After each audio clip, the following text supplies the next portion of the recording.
नमस्कार। मैं Kumar Vishwakarma, social activist, article और साइंटिस्ट। साथियों, आज हम आपको एक बहुत गहरे मुद्दे बता रहे हैं कि सुप्रीम कोर्ट ने अभी एक फैसला दिया कि भी एससी एसटी में जो रिजर्वेशन है उसको अलग अलग जातियों में बांट दिया जाए, क्लासिफिकेशन कर दिया, वर्गीकरण कर दिया। अभी मैं आपको बता रहा हूँ कि एससी एसटी और ओबीसी, मैं इस मुद्दे पर गहराई से जुड़ा हूँ। बहुत सारी मैंने चीज़ों को देखा है और मैंने बहुत सारी चीज़ों को इन्वॉल्वमेंट भी रही। जाट आरक्षण में मेरी इन्वॉल्वमेंट थी, वो जो खत्म हुआ उसमें डाटा जो था अलग अलग जातियों को सारा मेरे लगा था, जिसकी वजह से जाट आरक्षण सेंटर में जो जाटों ने मांगा वो खत्म हुआ। तो इस वजह से मैं काफ़ी चीज़ों तक पहुँच गया, मुझे काफ़ी चीज़ सीखने मिली। बहुत सारे लोगों से मिला मैं, OBC S C S T लोगों से, क्योंकि मैं ज़्यादातर लोगों से मेरे पास झूठे केस के पीड़ित लोग भी आते हैं, मिलने आते हैं, तो उनकी मदद भी करता हूँ। तो मैंने जो देखा समझा है कि जितने भी कमजोर तबके के लोग होते हैं, OBC S C S T, उन्हीं को झूठे केस कराया, उन्हीं को ही सबसे ज़्यादा ताकतवर लोग, स्मार्ट लोग यूज करते हैं। जेलों में सबसे ज़्यादा इनके लोग फंसे, झूठे केसों में सबसे ज़्यादा इनके लोग फंसे। न्यायपालिका में इनके लोग है नहीं है, तो भैया वो लोग, इनको न्याय नहीं मिल पाता। जो स्वर्ण जाति के लोग, अलग अलग लोग पैसे खा लेते हैं, वो उच्च जाति वाले ने पैसे दे दिए, वो तो बच गया। अब फंस गया कौन? गरीब आदमी। गरीब आदमी पंद्रह डाल देते, यही काम पुलिस करती है और ये सदियों से होता रहा। अगर आप समझे, जिनके साथ ऐसा हुआ वो बेहतर तरीके जानते थे, और जिनको लग रहा हमारा कुछ नहीं मिला, भैया ये हालात ऐसे चल रहे, कभी भी किसी का दम बढ़ा सकते, कभी भी कोई आप पे का इल्जाम लगा सकता। आपने किया नहीं है, कुछ नहीं पता कब कौन बदमाश औरत आपके घर में आ जाए, कब आपको फंसा सकते, कब आपके उल्टे नहीं लग सकते, सारी इज्जत एक घंटे में आपकी बर्बाद होती है। तो ये मैंने देखा है, लोगों के साथ अत्याचार अन्याय होता है, वो इसलिए होता है कि न्यायपालिका में ओबीसी और एससी एसटी के लोग बहुत कम हैं। एससी एसटी के थोड़े बहुत हैं तो उनको दबा दिया जाता है। उनसे जो स्वर्ण जाति के लोग हैं, ज़्यादातर ब्राह्मण और बनी है, ये जुडिशरी में, वो उनसे गलत काम करवाते हैं, फिर उनको हमेशा मिसयूज करते हैं, दबाते हैं। ऐसे ही सुप्रीम कोर्ट, हाई कोर्ट में जैसे जज बनते हैं, वहाँ पर एससी एसटी ओबीसी के ना के बराबर है, क्योंकि वहाँ पर ना के बराबर इसलिए कि वहाँ पर कोई एग्जाम नहीं होता। कॉलेजियम सिस्टम हुई तो चार भाई लोग अपने भाई को चुनते, वो सारा अपने लोगों को चुनते। ओबीसी और एससी एसटी के बंदे को बाहर करना, नॉट फॉर्म सुटेबल कैंडिडेट कह के बाहर निकाल दिया। अब बिना एग्जाम के सोचो कितना तगड़ा खेल है ये। दूसरों को तो रिजर्वेशन की बात है, तुम रिजर्वेशन चाहते हो, तुम ऐसे वैसे, और इन्होंने जो रिजर्वेशन लेगा सदियों पर सदियों पर, बाप भी चीफ जस्टिस बन जाता, बेटा ही बन जाता, बाप भी हाई कोर्ट का जज बन गया, सुप्रीम कोर्ट का जज बन गया, बेटा ही बन जाता, उसको पोता ही बन जाता। वो कैसे बन जाता? यही केसों में होता है। केसों में इन्हीं के लोग हाई प्रोफाइल वकील बनते हैं, क्योंकि इनके लोग वकील होते हैं, तो इनको मन चाहे फैसले मिल जाता है। आपकी बेल आप ऐसे वकील से कराओ जो किसी का रिश्तेदार, जज का रिश्तेदार हो, तो उसको आपको फेवरेबल फैसला देगा, किसी भटके केस में बेल दिला देगा। नॉर्मल वकील स्ट्रगल करता था, कितने अच्छे फैक्ट हो, कितनी अच्छी बहस हो, कितनी अच्छी कानून की जानकारी हो, उसका बेल नहीं। तो ये बहुत तगड़ा खेल है। तो हमारे लोग जो कमजोर हो रहे हैं, झूठे केसों को फंसाने से कमजोर हो रहे हैं, हमारे लोगों के पास बड़े रोजगार नहीं, उन्होंने अपने आप को वक्त के हिसाब से नहीं मिला। पंजाबी कौन थी, बड़ी समझदार थी, उन्होंने वक्त के हिसाब से अपने आप को ढाला, और आज वो हर शहर गांव में ताकतवर लोगों में गिने जाते हैं। ताकतवर मतलब पैसे से ताकतवर लोगों में। उन्होंने कोई भी काम किया शर्मा नहीं। हमारे लोग ये रहे कि नौकरी मिल जाए, नौकरी मिली नहीं और इन्होंने और कोई काम करे नहीं। खाने पीने काम में जो भी लोग हमेशा संपर्क है, कभी उनको दिक्कत नहीं। दवाई, खाने पीने काम और कपड़े काम, ऐसा इंसान जब तक जिंदा रहेगी कभी भी नहीं। सैनिक कौन थी, इस काम में गई, वहीं एक वगैरह भी गई खाने पीने काम में, वो कभी भी नहीं। उन्होंने खूब पैसा कमाया, उसमें कोई सेल टैक्स नहीं, कोई इनकम टैक्स नहीं। और ये छोटे छोटे रेहड़ी वाले 2-2 3-3 हज़ार रोज की कमाई करते। आप नौकरी करके दूसरे गुलामी करते हो, अपना काम अपना ही होता है। रोजाना 1000 रुपये भी कमा रहे हैं, सुख शांति से, तो वो बहुत कुछ है। नौकरी में 10 तरह की बात सुननी पड़ती है, उसके बावजूद आपका 1 मिनट नौकरी से निकाल दिया जाता है जब आपको झटका लगता है। तो ये ओबीसी वाला सेगमेंट था, 10-10 हज़ार की नौकरी के पीछे घूम रहे काफी लोग, लेकिन कहेंगे वो ये काम तो नहीं करेंगे। बस अपना काम बता दे भैया, 1 लाख का आदमी मिल जाएगा, 2-4 साल स्ट्रगल तो अर्जेंट करना पड़ता है। नौकरी में तो स्ट्रगल करेगा एकदम, तो ना 50 हज़ार की नौकरी पहुंच जाएगा। तो उनको वो चीज नहीं आती। तो ये जो ये नुकता चीनी के चक्कर में पुष्पा निंदन के फेल हो गए। इन्होंने वक्त के हिसाब से अपने आप को डाला नहीं। अभी नौकरियां ए बी और बी मतलब नहीं की, आईएएस आईपीएस बन गया, कोई अपराध होगा तो बन गया। दूसरा, अगर वो ये डॉक्टर बन गया या वकालत में गया, वकालत में अब बनिया से करवा रहा है केस, पंजाबी से करवा रहा है, स्वर्ण से करवा रहा है। अब इनको कोई केस भी नहीं देता, तो ये उसमें भी कामयाब नहीं हुई, क्योंकि जज भी सेटिंग के हिसाब चलता है। अब जो स्वर्ण थे उनके जाति वाले उनके लोगों को सपोर्ट करते हैं, उनके फेवरेबल फैसले होते हैं तो वो वकील बढ़िया हो जाता है। और जो वैसे होता है वीकर सेक्शन में जाता है, उनका फैसले, क्योंकि वो बेचारा फैक्ट के बेस पे लड़ता है, तो उसके फैसले उसके हिसाब से जाता है, क्योंकि वहाँ सेटिंग नहीं है तो वो उसको वो बेचारा नॉर्मल वकील जाता है। यही डॉक्टर के साथ। अब जो डॉक्टर बनता है एससी एसटी ओबीसी से, इनको स्वर्ण लोग गाली देते हैं, ये तो ऐसे हैं, ऐसे रिजर्वेशन को कुछ भी नहीं आता, नॉलेज नहीं है, कंप्यूटर नहीं है। भैया जो नॉर्मल एग्जाम में देके जाता है, एससी एसटी और ओपन कैटेगरी में कुछ ही नंबरों का फर्क है। और कई बार तो ओबीसी और इनकी जो रैंक के कई बच्चे होते हैं जो ओपन में जनरल वालों से ज़्यादा मेरिट होती है, लेकिन ये रेफरी कर लेते हैं। पहले तो जो था, कुछ लोगों को ओपन सीट बढ़ा करते पहले, फिर जन ताकि 10-15% जो बच्चे थे ऊपर वाली सीट में चले जा करते, तो इनको दूर करने के लिए सरकार ने अलग अलग तरीके निकाली। इनके लोगों ने की पहले रिजर्व की भरेंगे, ताकि वो जो ऊपर वाले 10-15% जो जनरल सीट में चले जा करते उनको रोका जा सके। तो ये अलग अलग तरीके से हमारे को कमजोर कर देते।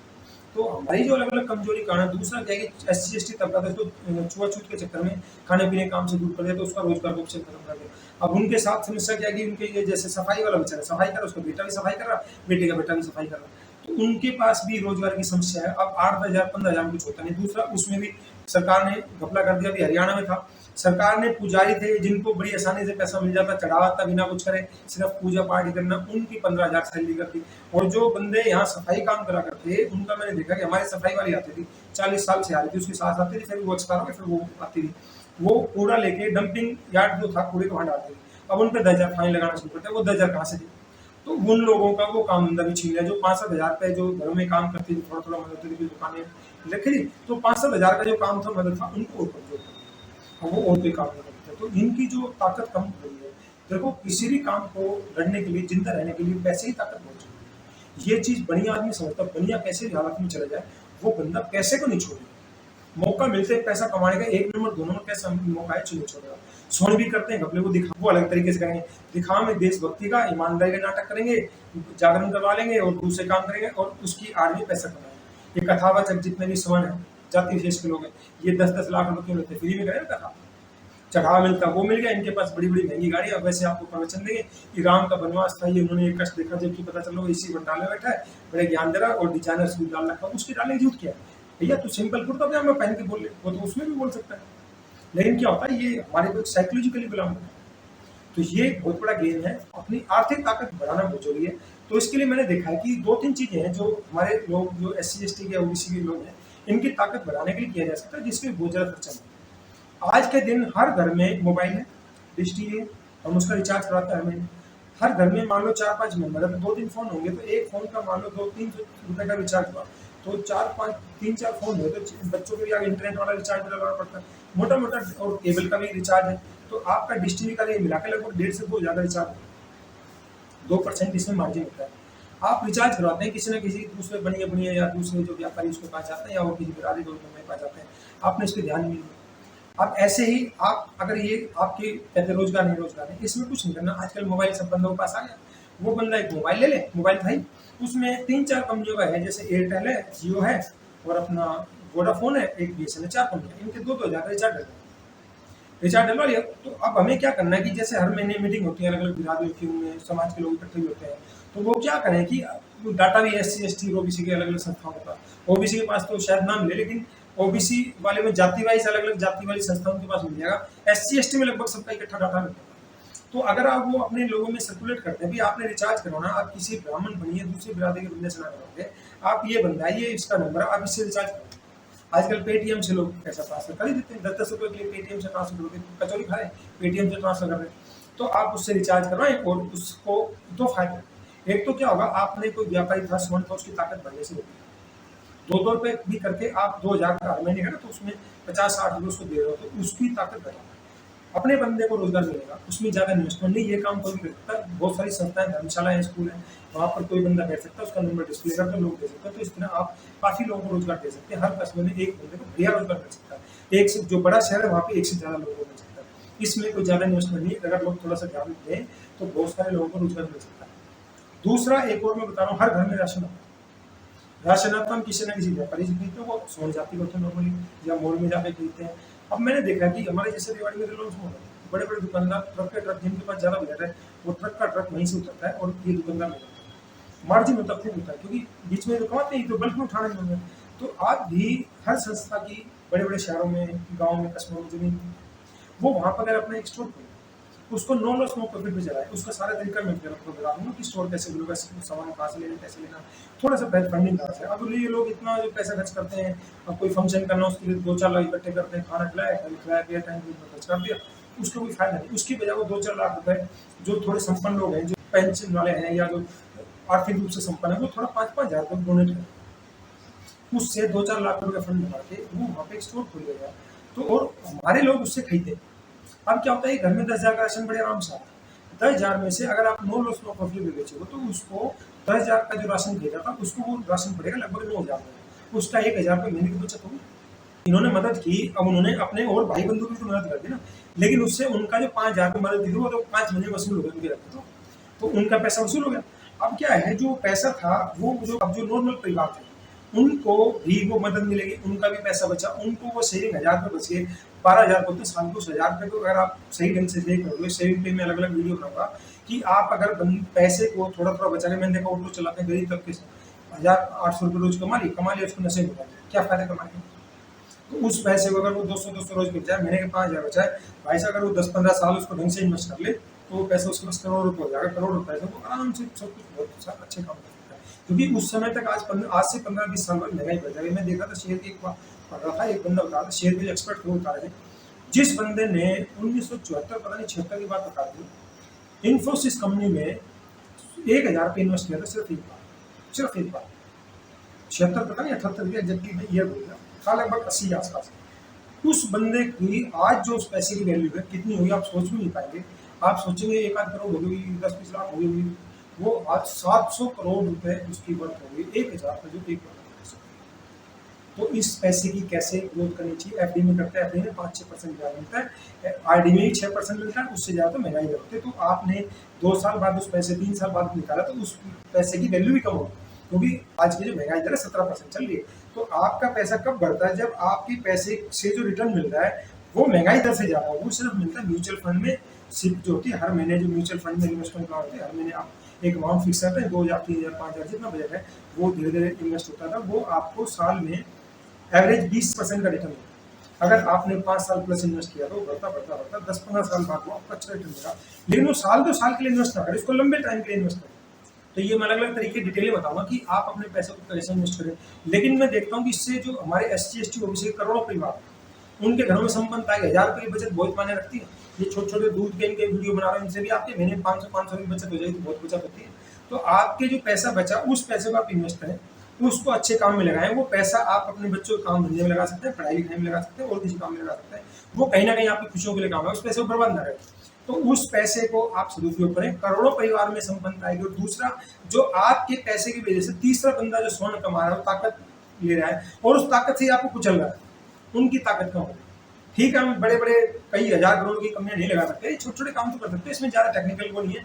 और मैं आपको अगर कोई संस्थाएं या कोई भी बिरादरी वाले अगर संस्थाएं करना चाहती हैं, मैं उनकी इस काम में पूरी मदद कर दूंगा। स्टोर कैसे बनेगा, क्या बनेगा, कैसे बनेगा। दूसरा क्या है कि अलग अलग शादियाँ होती है हर समाज। तो जैसे मान लो रेवाड़ी में SC/ST की जो पॉपुलेशन मान लीजिए 20,000 सपोज फॉर एग्जाम्पल, तो उसमें मान लो साल में 1,000 लोगों की शादी होगी, लड़कियों की जिनकी होगी। अब वो सामान कुछ ना कुछ तो देगा, तो जिसका जैसा बजट है वो अपना ये कर ले, शोरूम पे जाके पता कर ले कौन कौन सी चीज़ मेरे बजट है, मैंने कौन कौन सी वो पूल एक वो संस्था डाटा इकट्ठा कर लेगी, भाई 1,000 शादियाँ हैं और हमें 1,000 शादी में ये सामान लेना, वो सारी लिस्ट बन जाएगी। भैया तेरा ये सामान इसके हिसाब से इतना पैसा दे बाजार में MRP, उसके साथ वो पैसा जमा हो। उस पैसे से कंपनी से बात कर लो कि हमें 1,000 टीवी चाहिए, ये इतने मॉडल के, इतने फ्रिज चाहिए इस मॉडल के, इतनी वॉशिंग मशीन चाहिए इस मॉडल की। तो उससे क्या होगा, वो जो चीज़ बाजार में 100 रुपये की मिलती है वो उन लोगों को 80 से 90 रुपये में मिल जाएगी, 20% पैसा बच गया उनका, 15-20% पैसा बच गया, 2-4% उसमें खर्च भी हो जाएगा, उनका पैसा बच गया और उनको सस्ते में चीज़ मिली। तीसरा बंदा कमाता आपकी वजह से, उसकी ताकत कम है। तो ये छोटी छोटी चीज़ें हैं जो बिना उसके की जा सकती हैं। भैया जिसने खरीदे तो शादी है, तो शादी के टाइम पे भाभी तो देखेगा, तो 1 महीने पहले दे दे पैसा, तो उसका बचत होगी, उसका 5-7 हज़ार 10,000 कुछ बच गई, कुछ ना कुछ फायदा ही है। लाख लाख रुपए का सामान लेते लोग छोटे छोटे शादी में, तो लाख रुपए का सामान होता है, लाख रुपए का भैया आप उसको जिसका बजट नहीं हो कम कर लेता, लेकिन लेता जरूर कुछ ना कुछ, लाख का 50,000 का 20-30,000 का कुछ ना कुछ तो लेता ही है। तो उनकी इस तरह से बचत हो सकती है। बढ़िया आदमी व्यापारी होता है वो इस तरह सोचता है, जो व्यापार में जो भी जिस भी जाति का वो हर तरह इस तरह सोचता है कि कहाँ से पैसा कॉस्ट कटिंग हुई, कहाँ से प्रॉफिट बचाया जाए, कहाँ से खर्चा बच सकता है। प्रॉफिट तभी तो बढ़ेगा, आप खर्चों में बढ़ाएं और जो वेस्टेज और इसको घटाएं, आपका प्रॉफिट बढ़ जाए। तो इस तरह से आप अपने घरों में संपन्नता ला सकते हैं, इससे हमारे देश के करोड़ों परिवार में संपन्नता आए। लेकिन इसमें जो थोड़े अच्छी सोच वाले लोग हैं, जो विजनरी लोग हैं, उनको आगे आना पड़ेगा। जो भी लोग अपने गांव शहर में इस तरह का काम शुरू करना चाहते हैं, लोगों को रोजगार देना चाहते हैं, उनके घरों में बचत के माध्यम से खुशियाँ देना चाहते हैं, वो सभी सादर आमंत्रित हैं और हम उनकी मदद करेंगे और इस मदद से बहुत सारे घरों में खुशियाँ आएंगी हमारे लोगों में ताकत आएगी, और वो आर्थिक ताकत कोई भी काम करने के लिए बहुत जरूरी है। आपको इलेक्शन लड़ना हो, आप क्यों नहीं लड़ पाते कि हमारे पास पैसा नहीं है। पैसा आएगा तो आप एमएलए एमपी का इलेक्शन भी लड़ लेंगे, कोई नगर परिषद का इलेक्शन भी लड़ेंगे, पंचायत का इलेक्शन भी लड़ लेंगे, कोई हमारे पास जमीन थी, और पैसे नहीं होंगे तो भैया आप कुछ भी नहीं करते। ये बड़े बड़े लोग चुनाव में 50 गाड़ी वालों को क्यों भाव देते, क्योंकि उसके पास 1 नंबर 2 नंबर होता है। कई बार टिकट खरीदने के लिए पैसा फेंकना पड़ता है, कई बार चुनाव में पता है कि लोगों को सेट करने के लिए अलग अलग खर्चे होते हैं, वो पैसा चाहिए, बिना पैसे के नहीं लड़ पाते। तो बहुत सारे लोग काबिल होते भी इलेक्शन में, और पैसे की जरूरत तो राजनीति में अगर आना है, आपको अपनी भागीदारी चाहिए, पैसा तो चाहिएगा। बिना पैसे आपका कोई वैल्यू नहीं। पैसा जिंदा रहने के लिए चाहिए, आप घर से निकलेंगे कोई भी काम करेंगे पैसा चाहिए, आप कहीं तीर्थ स्थल पर घूमने जाएंगे पैसा चाहिए, आप कहीं भी मंदिर में जाते हो वीआईपी दर्शन करते हो, आपका भी औरों के साथ आपके दोस्त जा रहे हैं, आप जा रहे हो उसके साथ, तो शर्म शर्म आपको भी वीआईपी दर्शन के पैसे देने पड़े। वो पैसे से ही तो होना, पैसा नहीं होता तो कौन करवाता आपको वीआईपी दर्शन। और मैं ऐसा हूँ, मैं एक बार साल गया था, मेरा दोस्त है, मेरे पास उस समय सिक्योरिटी थी, तो हम किसी जाट कम्युनिटी के दोस्त थे, उसकी वो भी लड़की की शादी थी, तो वहाँ हम बात में गए, तो वहाँ से 3 किलोमीटर सालासर था, तो सालासर बोला वो आते हैं, चलो चलो भैया। तो गनमैन था, मैं था, मेरा दोस्त, हम 3 हो गए वहाँ। तो उन्होंने कहा जी मनोज जी वो जाना, उनको अपनी जाति वाति नहीं बताई, अपनी जाना चाहिए। तो हम वहाँ पे गए, वो बोला जी वहाँ जाना, वहाँ उनको बोल रहे डॉक्टर साहब ने बोला, हम वहाँ गए, हमने कुछ नहीं बोला, हमने गनमैन देख के चुपचाप बोला भाई साहब ये हथियार बोल रहे थे, हथियार उसमें उसका जिसमें गोली होती है ना, जो पार्ट जेब में रखे होते पकड़ में 5 मिनट हमने ये करवा वीआईपी दर्शन हमने दिखाएंगे। मंदिर में जाता हूँ, उसको चढ़ाऊँ चलो, उनके पास ऑलरेडी बहुत करोड़ों रुपये किया है, उनको मत दो, बाहर जो गरीब बैठा उसकी मदद करो, वो पैसा वहाँ देने के लिए उसकी मदद कर दो। तो मेरा एक दोस्त है, वो बड़ा समझदार है, वो मंदिर में जाता है, घूमने जाता है हर जगह, तो वो घूमने जाता है, वहाँ अंदर पैसा नहीं देगा, बाहर कोई गरीब बैठा नहीं, उसको देगा, उसको खाने पीने का पूछने का मन करा होता है उसको दे। तो इस तरह से आप करें, जब आपकी समझ इतनी हो जाएगी तो वो पैसा अपने लोगों पे खर्च हो। तो साथियों मैं समझता हूँ कि मैंने इस गहरे मुद्दे पे समझाने का प्रयास किया। अगर मेरे इस वीडियो को देखकर कुछ लोगों ने भी जागरूकता हुई और समझदार हो, तो मैं समझता हूँ मेरे प्रयास सफल हुए, जो मेहनत की वो सफल हुई। और मेरा जो कोशिश है कि ओबीसी और एससी एसटी समाज एक हो जाए, ताकतवर हो जाए, और जब ये ताकतवर होंगे तभी कुछ कर पाएंगे। कि सोन जो है आज ताकतवर इसलिए उनके पास जमीनें थी, और जमीनें इनके पास थी, अंग्रेजों के मुखाबिर थे, उनके दल्ले थे, दलाली करते थे, यहाँ की खबरें वहाँ भेजा करते, इसलिए ये वहाँ तक पहुँच गए। इनके पास जमीनें थी, हमारे लोग उस चीज़ में पहुँचे नहीं थे, इसलिए हम कमजोर। वो कमजोर इसलिए, तो भैया किसी ने आप कमजोर हो तो कमजोर कहने से काम चलेगा। अपनी ताकत कैसे बढ़ाएं, मैंने उन मुद्दों पे बात की, और भी तरीके में बताऊंगा कि हम अपनी ताकत कैसे बढ़ाएं।